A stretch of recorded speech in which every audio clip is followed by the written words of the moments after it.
الرحیم قل هو اللہ احد اللہ الصمد لم یلد ولم یولد ولم یکن له کفوا احد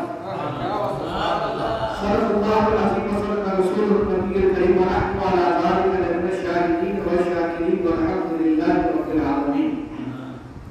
بعد توحید کے منوالوں، شمع رسالت کے پروانوں، اولیاء امت کے دیوانوں، قرآن کریم کے فداکاروں، شہدائے جنت کے طلبکاروں، غوث اعظم کے جانثاروں، غریب نواز کے جاننے والوں، اولیاء امت کے ماننے والوں، آئیے ہمارا آپ آقا نامدار مدینہ تاجدار حضور احمد مصطفیٰ محمد مصطفیٰ صلی اللہ علیہ وسلم کی بارگاہ ذکر پڑھائیں۔ درود پاک کا نذرانہ پیش کیجیے، پڑھیے درود پاک اللہم صلی علی سیدنا و شفیعنا و حبیبنا و مولانا محمد وعلیہ وسلم صلاۃ و سلام علیک یا رسول اللہ، صلاۃ و سلام علیک یا حبیب اللہ صلی اللہ علیہ وسلم۔ میرے دوستو، آج کا میرا عنوان ہے سورہ اخلاص کی تفسیر۔ سورہ اخلاص کی تفسیر، عظمت توحید۔ ابھی آپ نے سنا کہ میرا کچھ حادثہ ہوتے ہوتے میں بچ گیا، یہ اللہ کا بڑا کرم ہے، رب العالمین کا بڑا ہی فضل ہے، اور رسول پاک صلی اللہ علیہ وسلم کا صدقہ ہے، اور جس کا صدقہ کھاتے ہیں غوث اعظم کا کرم ہے، اور غریب نواز کی غریب نوازی ہے، تمام اولیاء کرام کا فیضان ہے کہ میں بچا ہوں۔ کیوں نہ میں آج عظمت توحید پر گفتگو کروں، جسے لوگ عظمت توحید کا نام لے کر بھولے بھالے مسلمانوں کو بھٹکانے کی کوشش کر رہے ہیں، توحید کا نام لے کر لوگوں کو بھٹکا رہے ہیں، یہاں مت جاؤ وہاں مت جاؤ، اللہ ایک ہے، اللہ بے نیاز ہے، اللہ کی کوئی اولاد نہیں ہے، اللہ اولاد سے پاک ہے۔ ٹھیک ہے، سب ٹھیک ہے، لیکن اس کا عظمت توحید ہم اور آپ سننے کے لیے آپ رہتے ہیں، کیونکہ توحید کے نام پر آپ بیٹھ رہے ہیں۔ تو آپ آئیں گے جس آیت کریمہ یعنی جس سورہ مبارکہ کو میں نے اپنا موضوع سخن بنایا ہے، وہ ہے عظمت توحید۔ اس سورت میں اسلام کے سب سے اہم عقیدے کا ذکر ہے، وہ ہے اللہ۔ عقیدے کا ذکر ہے اللہ، توحید۔ اللہ سبحانہ کی توحید ہے، اور اللہ تعالیٰ کے صفات کمال سے موصوف ہے۔ میرے محترم بزرگوں اور دوستوں، سورہ اخلاص کے فضائل بے شمار ہیں۔ کچھ فضائل میں آپ کے سامنے پیش کر کے میں اپنی موضوع کی طرف چلوں۔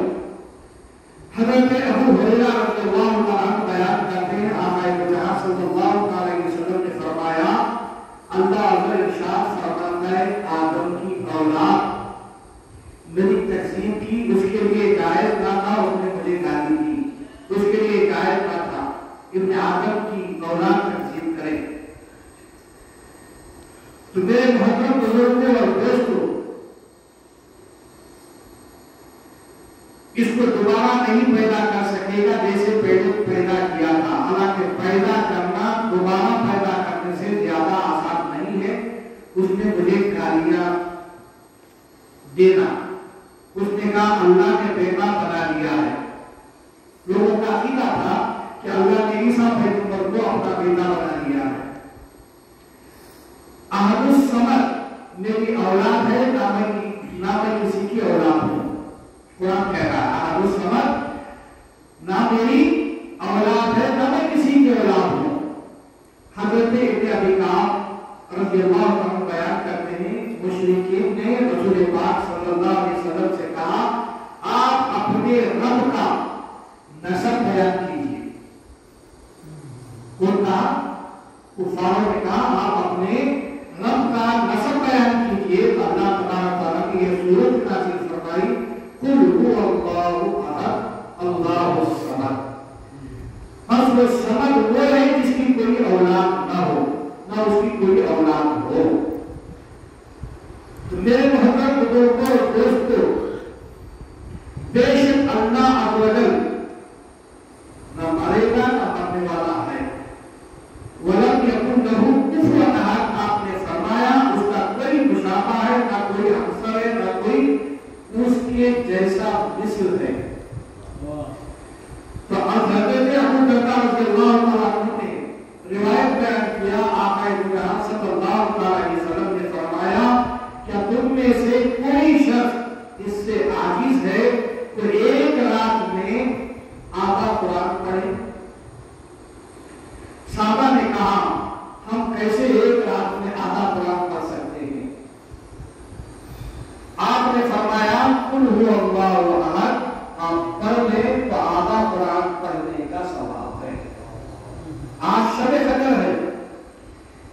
بار پڑھتے ہیں. آپ کی قرآن ختم قرآن نماز تراویح میں آپ صاحب نے پڑھایا ہے 3 بار سورہ اخلاص کو پڑھنے کا مقصد کیا ہے, وجہ کیا ہے؟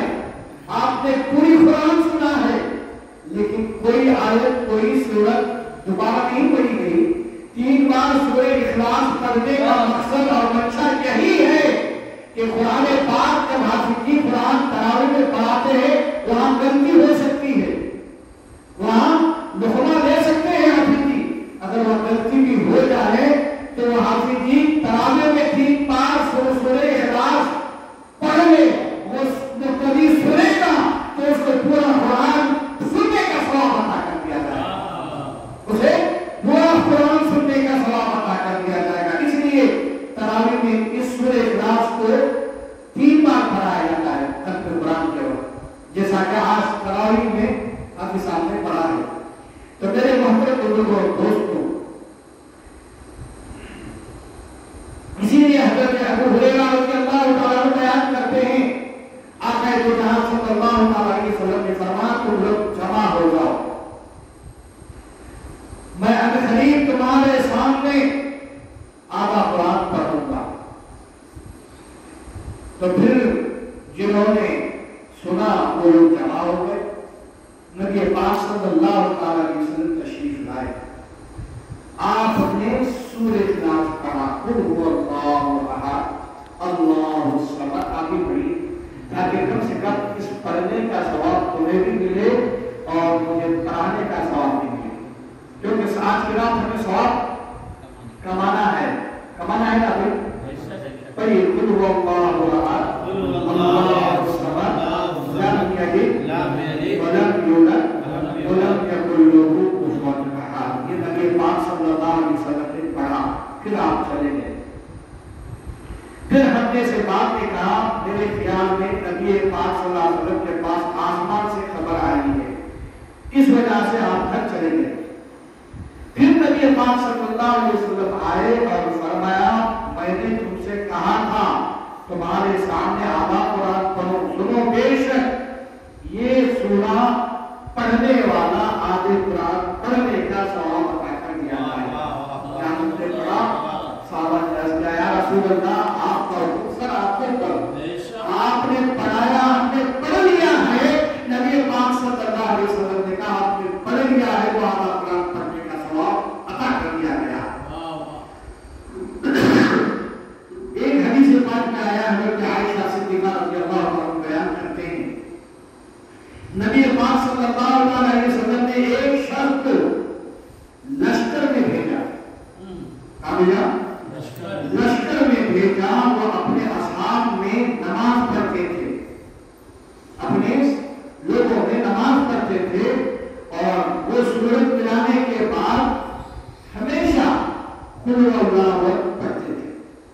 جب لشکر کے لوگ واپس آئے نبی پاک صلی اللہ علیہ وسلم سے ملاقات ہوئی تو انہوں نے کہا پوچھا, نبی پاک صلی اللہ علیہ وسلم سے ملاقات ہوئی, انہوں نے کہا لشکر آپ بھیجے تھے یا رسول اللہ, آپ پر نماز پڑھنے والا جو امام تھا اس کوئی بھی سورت پڑھتا تھا اس کے بعد وہ سورہ اخلاص ضرور پڑھتا تھا.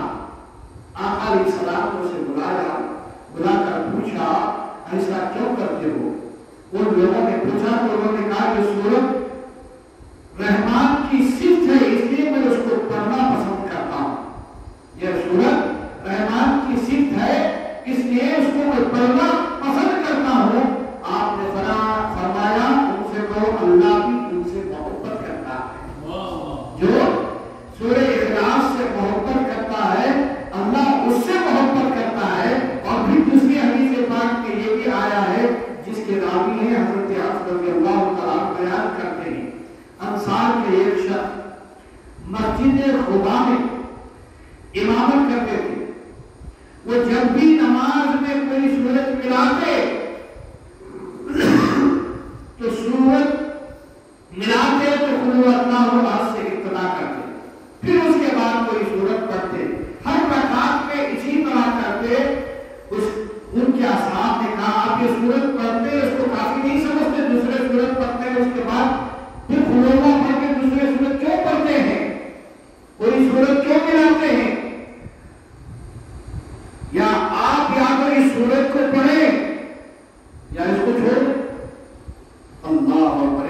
فرمایا میں اس صورت کو چھوڑنے والا نہیں ہوں. انہوں نے کہا میں اس صورت کو چھوڑنے والا نہیں ہوں. تم کو پسند ہو تو میں تم کو امامت کے لیے تیار ہوں، ورنہ میں امامت چھوڑ دوں گا، میں اس صورت کو پڑھنا نہیں چھوڑوں گا. اللہ اکبر کبیرہ. نبی پاک صلی اللہ علیہ وسلم وہاں آئے، لوگوں نے یہ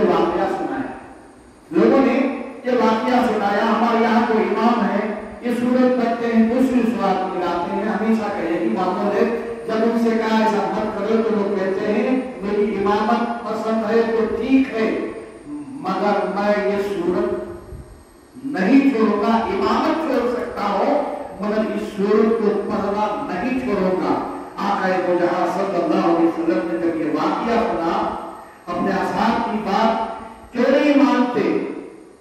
سورت چھوڑ دو، ہر رکعت میں اس سورت کو لازماً پڑھنے کا کیا سبب ہے؟ تو انہوں نے کہا میں اس سورت سے محبت کرتا ہوں. تو اللہ کے رسول صلی اللہ علیہ وسلم فرماتے ہیں صحابی سن لے، جب تو حقیقت میں اس سورت سے محبت کرتا ہے تو تیرے لیے جنت واجب ہے، تو جنت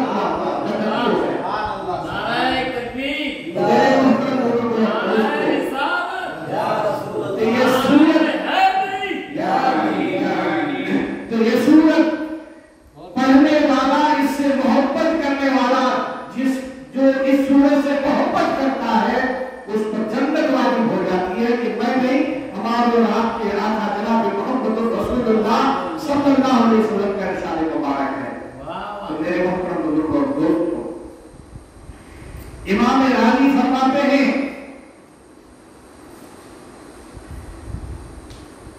مطالب تین قسم کے ہیں.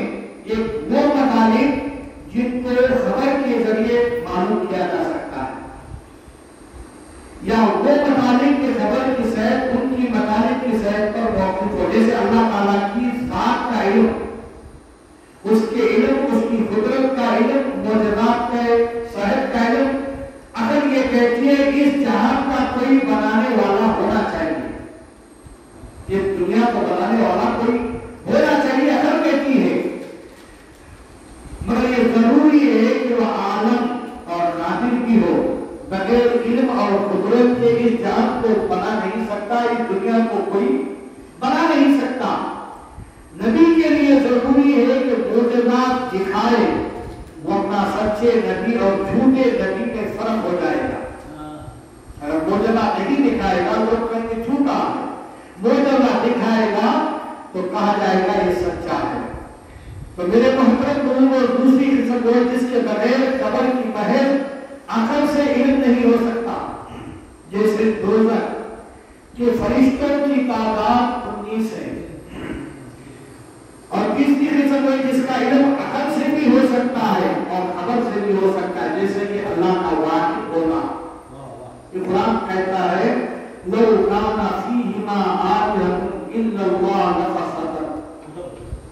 اگر میں زمین میں اللہ کے سوا کئی خدا ہوتے تو ان میں فساد ہوتا، جھگڑا ہوتا. امام میرے محترم بزرگوں دوستوں، میں یہاں پر کچھ سوالات پیش کر کے میں اپنی جگہ لے لوں. رب تبارک و تعالیٰ اس صورت میں فرمایا گیا ہے صبر. صبر کا معنی ہے اپنی حاجات اور ضروریات میں جس کا ارادہ کیا جائے، کس کی طرف حاجت اور ضرورت نہ ہو. اور دوسرا صبر کا وہ معنی ہے جو تمام چیزوں کا خالق ہو. اور تیسرا صبر وہ ہے جو جس کو بھی چاہے وہ کرے، جو اپنے ہر ارادے کو پورا کرے، اس کے حکم، اس کے فیصلے کی کوئی نہ ٹالنے والا ہے نہ رہے گا. جیسا کہ وہ ہے جس کے اوپر کوئی نہ ہو. قرآن کہتا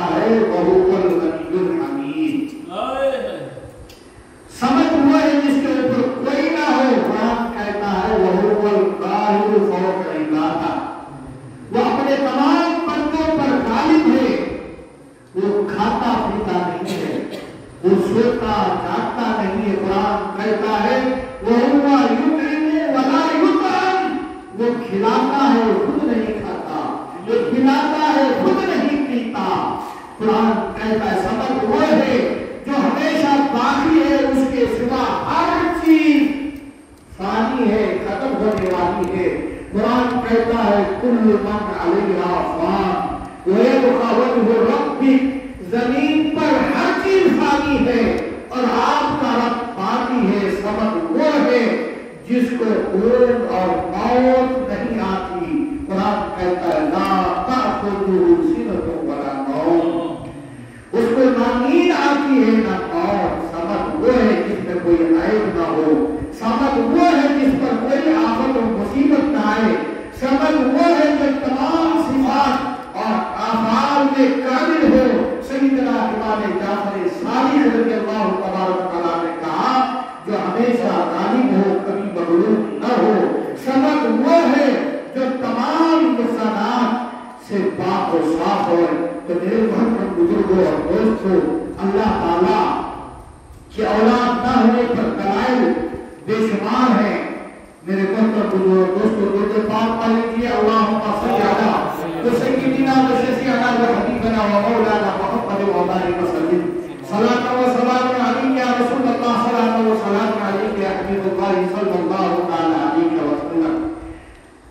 اللہ تعالیٰ کی اولاد اس لیے نہیں ہو سکتی کیونکہ والد اولاد کے جن سے ہوتی ہے۔ اللہ تعالیٰ واجب الوجود اور قدیم ہے، اگر اس کی اولاد ہوتی تو وہ بھی واجب اور قدیم ہوتی۔ جو پیدا ہو واجب اور قدیم نہیں ہو سکتا بلکہ ممکن اور حادث ہوگا۔ عیسائی یہ کہتے ہیں حضرت عیسیٰ علیہ السلام کو اللہ کا بیٹا مانا انہوں نے، اللہ کو اس کا باپ کہتے تھے۔ یہ مراد نہیں کہ اللہ تعالیٰ جسمانی طور پر مسیح کا باپ ہے، بلکہ اس کو عزت اور بزرگی کے طور پر باپ کہا جاتا ہے۔ اس کا جواب یہ ہے کہ اللہ تعالیٰ پر ایسے الفاظ کہنا جس میں نفس کا پہلو ہے، ان صفات ان جملے کو کہنا اس کی شاہد کے لائق نہیں ہے۔ تو میرے محترم بزرگوں اور دوستوں، حضرت عیسیٰ علیہ السلام اللہ تعالیٰ کو باپ کہتے تھے۔ عیسیٰ علیہ السلام ایسا مقبوضہ نبی کبھی اس بات سے نہ واقف ہوگا کہ باپ ہونا اللہ تعالیٰ کی شان کے لائق نہیں ہے، لہذا اللہ تعالیٰ کو باپ نہیں کہہ سکتے۔ قرآن مجید میں أَنَّى يَكُونُ لَهُ وَلَدٌ وَلَمْ يَكُنْ لَهُ صَاحِبَةٌ وَخَلَقَ كُلَّ شَيْءٍ، پورے نام میں ہے۔ اللہ کی اولاد کیسے ہو سکتی ہے؟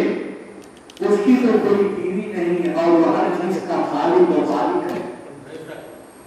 تو میرے محترم بزرگوں اور دوستوں، اللہ واحد ہے، اللہ یکتا ہے، اللہ بے نیاز ہے، اللہ کی کوئی اولاد نہیں ہے۔ آپ دیکھیں سورہ کوثر میں نبی پاک صلی اللہ علیہ وسلم کی شان میں توحید کی گئی تو اس کا رب اللہ فرما رہا ہے۔ تو اس صورت میں خود فرمایا یعنی آپ کہیے، اے محبوب آپ کہیے کہ میں اللہ ہوں، میں ایک ہوں۔ سورہ اخلاص اللہ تعالیٰ کی توحید کا ذکر فرمایا گیا ہے سورہ اخلاص، اور شرک کا رد کیا ہے سورہ اخلاص میں۔ تو میرے محترم بزرگوں اور دوستوں، اس مناسبت سے ہم چاہتے ہیں توحید پر دلائل دینے کے بعد شرک کی وضاحت ہو جائے۔ اللہ تعالیٰ واجب الوجود ہے، قدیم ہے، ہمیشہ سے ہے اور ہمیشہ رہے گا۔ اللہ تعالیٰ کے سوا کسی کو واجب اور قدیم ماننا، اس کی کسی ضد کو مستقل ذات ماننا یہ شرک ہے۔ اس کے علاوہ کوئی چیز شرک نہیں ہے۔ اہل سنت والجماعت صالحین انبیاء اولیاء اللہ کے مزارات پر جا کر ان کے وسیلے سے اللہ تعالیٰ سے دعا کرتے ہیں۔ یہ یا اسناد مجازی کے طور پر ان سے کہتے ہیں آپ ہمیں فلاں چیز عطا فرمائیے، آپ ہمیں فلاں چیز عطا فرمائیے. آپ کہیں گے وہ کیسے؟ جیسے کہ حضرت حاجرہ نے صفا مروہ کے ساتھ چکر لگانے کے بعد جبریل علیہ السلام کی آواز سنی. کیا سنی؟ حضرت جبریل علیہ السلام حضرت حوا کو کہہ رہے ہیں اگر تمہارے پاس کوئی خیر ہے تو مدد کرو. اللہ اکبر. یا جیسے جبریل نے حضرت مریم سے کہا، قرآن میں ہے، اب باتوں کو قرآن سے بتاؤ، قرآن سے بتاؤ، لوگ قرآن سے سنو. قرآن میں قال انما انا رسول ربی لہب لک غلاما زکیا. جبریل نے کہا جبریل نے کہا میں آپ کے رب کا فرزند ہوں تاکہ آپ کو پاکیزہ بیٹا دوں. جس کو کہہ رہے جبریل؟ حضرت مریم کو. میں اللہ کا فرشتہ ہوں، فرشتہ بندہ ہوں، میں آپ کو پاکیزہ بیٹا دوں. جبریل بیٹا دینے کی نسبت اپنی طرف کر رہے ہیں، بیٹا دینے کی نسبت اپنی تک نسبت کر سکتے ہیں تو مسلمان کی بیٹا دینے کی نسبت کر سکتا ہے. جب مسلمان کر سکتا ہے تو یہ اولیاء اللہ صالحین بھی اپنی طرف نسبت کر سکتے ہیں. تو میرے محترم بزرگ دوستو، یہ کرنا اس میں کوئی چیز شرک نہیں ہے. جب حضرت حاجرہ کو جبریل کر سکتے ہیں، جب حضرت مریم کو جبریل دے سکتے ہیں، تو بندے یا اولیاء اللہ اپنے چاہنے والوں کو کیوں نہیں دے سکتے؟ تو میرے محترم بزرگوں دوستو، اس سے معلوم ہوا ہم کہتے ہیں قرآن مجید میں کہیں یہ نہیں ہے کہ اہل مکہ قبر والوں سے یا صالحین سے مدد طلب کرتے یا ان کی عبادت کرتے تھے. قرآن مجید نے بتایا اہل مکہ ملائکہ کی، جنات کی، ستاروں کی، بتوں کی عبادت کرتے تھے. کیا کہا؟ اہل مکہ ملائکہ کی، جنات کی، ستاروں کی، بتوں کی عبادت کرتے تھے. ان میں سے کسی کی عبادت ان کی صالحیت کی بنا پر نہیں کرتے تھے. جو لوگ آج لوگ کیا کر رہے ہیں، جو آیتیں بتوں پر نازل ہوئی ہے وہ اولیاء اللہ پہ جسمہ کر کے لوگوں کو گمراہ کر رہے ہیں. جو آیتیں بتوں کی طرف نازل ہوئی ہے وہ آیتیں اولیاء اللہ کی شان میں سنا رہے ہیں، لوگوں کو گمراہ کر رہے ہیں. میرے دوستو بچو، مشرکین فرشتوں کی عبادت ان کی ذاتیت کی بنا پر نہیں کرتے تھے، بلکہ ان کی عبادت اس وجہ سے کرتے تھے، ان کا اعتقاد تھا، ان کا عقیدہ تھا کہ فرشتے اللہ تعالیٰ کی بیٹیاں ہیں یا اللہ تعالیٰ کے بیٹے ہیں یا بیٹیاں ہیں. ان کا عقیدہ تھا. وہ پوچھتے تھے، ہم ان اولیاء اللہ کو اللہ کا بیٹا سمجھ کے نہیں پوچھتے، نہ بیٹیاں سمجھ کے پوچھتے ہیں، ہم تو یہ سمجھ کے پوچھتے ہیں یہ اللہ والے ہیں، اللہ کے دوست ہیں. تو جب اللہ کے دوست کہتے ہیں ان کے پاس آتے ہیں. آپ کہیں گے بھی قرآن میں نہیں کیا؟ تو قرآن مجید میں سورہ کہف، قرآن پاک میں بھی ہے. میں آپ کو ترجمہ سناؤں. انہوں نے فرشتوں کو جو رحمان کی عبادت کرنے والے ہیں مؤنث اخراج دیا. کیا وہ فرشتوں کی پیدائش کے وقت موجود تھے؟ ان قریب ان کی گواہی لکھی جائے گی، ان سے ان کے متعلق پوچھا جائے گا. انہوں نے کہا رحمان چاہتا تو ہم فرشتوں کی عبادت نہ کرتے. انہیں اس کا کوئی علم نہیں، وہ صرف اندازے سے بات کرتے ہیں. مشرکین جنات کی عبادت کرتے تھے. مشرکین عبادت ان کی عبادت بھی اور ان کی صالحیت کی وجہ سے نہیں کرتے تھے، بلکہ انہوں نے جنات کو اللہ تعالیٰ کے بیٹے اور بیٹیاں مان کر عبادت کرتے تھے. قرآن مجید میں آیا ہے وَجَعَلُوا لِلَّهِ شُرَكَاءَ الْجِنَّ وَخَلَقَهُ وَخَلَقَ لَهُ بَنِينَ وَخَلَقَ بِغَيْرِ عِلْمٍ سُبْحَانَهُ وَتَعَالَىٰ عَمَّا يَصِفُونَ. انہوں نے جنات کو اللہ کا شریک بنا لیا بغیر علم کے. ان کو اللہ کے بیٹے بیٹیاں بنا لیا اور اللہ ان کی بیان کی ہوئی صفات سے بہت غلط فرماتا ہے. قرآن مجید میں پھر دوسری جگہ فرماتا ہے وَجَعَلُوا والجنة نسبا، انہوں نے اللہ کے اور جنات کے درمیان نسب دھر لیا۔ مشرکین نے ستاروں کی بھی عبادت کی ہے، بتوں کی بھی عبادت کرتے تھے، ان میں سے کوئی چیز بھی سارے انسان نہیں ہے، نیک انسان نہیں ہے۔ کیا ستارے نیک انسان ہیں؟ کیا بت نیک انسان ہے؟ آج لوگ بتوں پہ نازل ہوئی آیتیں اولیاء اللہ کے جذبہ کر کے گمراہ کر رہے ہیں۔ میرے دوستوں اور بزرگوں بچوں، قرآن مجید میں یہ کہیں ذکر نہیں ہے مشرکین کسی سارے انسان کی عبادت کرتے تھے یا کسی خبر کی عبادت کرتے تھے۔ مشرکین بتوں کی نظر مانتے تھے، ان کی نظر کو ایصال ثواب پر جذبہ کرنا یہ باطل ہے، جھوٹا ہے، گمراہ ہے۔ ہمارے نزدیک اللہ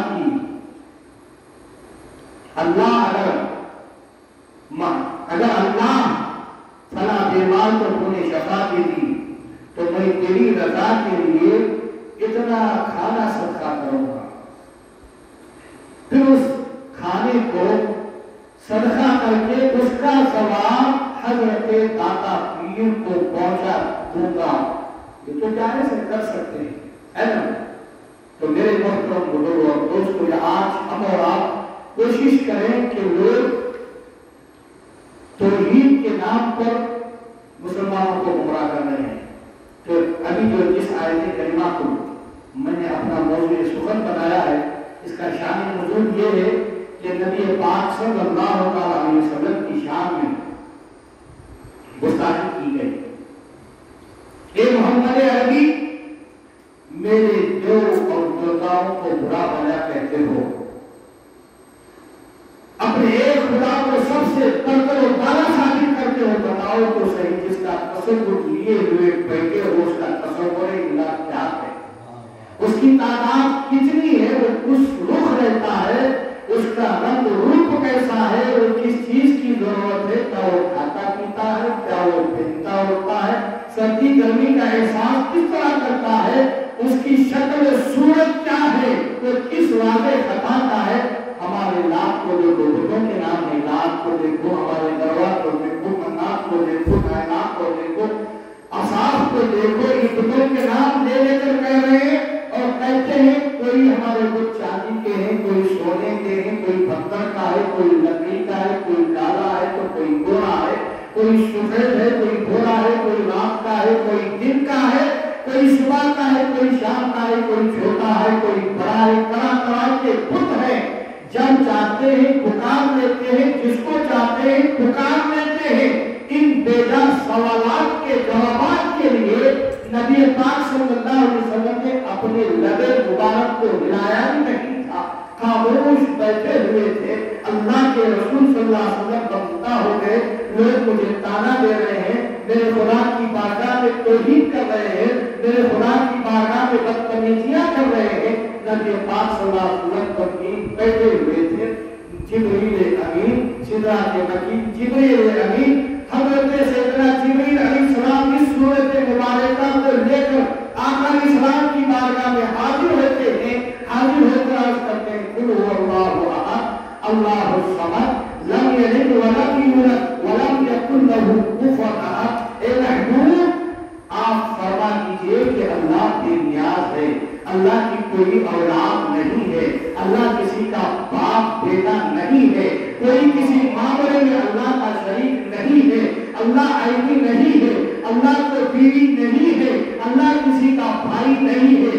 میرے خالق کا توجہ کرتا ہوں، میرے خالق کا نہ کفو ہے، نہ مثل ہے، نہ ہمسر ہے، نہ ساتھی ہے، نہ مشابہ ہے، نہ شبہ ہے، نہ عقیل ہے، نہ نظیر ہے، نہ مثال ہے، نہ ہمتا ہے، نہ ہم شکل ہے، نہ صورت ہے، نہ شکل ہے، نہ جسم ہے، نہ روح ہے، نہ فنا ہے، نہ زوال ہے، نہ محتاج ہے، نہ کھاتا ہے، نہ پیتا ہے۔ اللہ ہر عیب اور عیبی چیزوں سے مبرا ہے، اللہ تمام لازمات زندگی سے پاک و صاف ہے، اللہ اپنے ذات و صفات کے ساتھ خدیم ہے، اور اللہ کا وجود واجب الوجود ہے، اللہ خالق و رزقا ہے، اللہ رحمان و رحیم ہے، اللہ مالک و زمین و زماں ہے، اللہ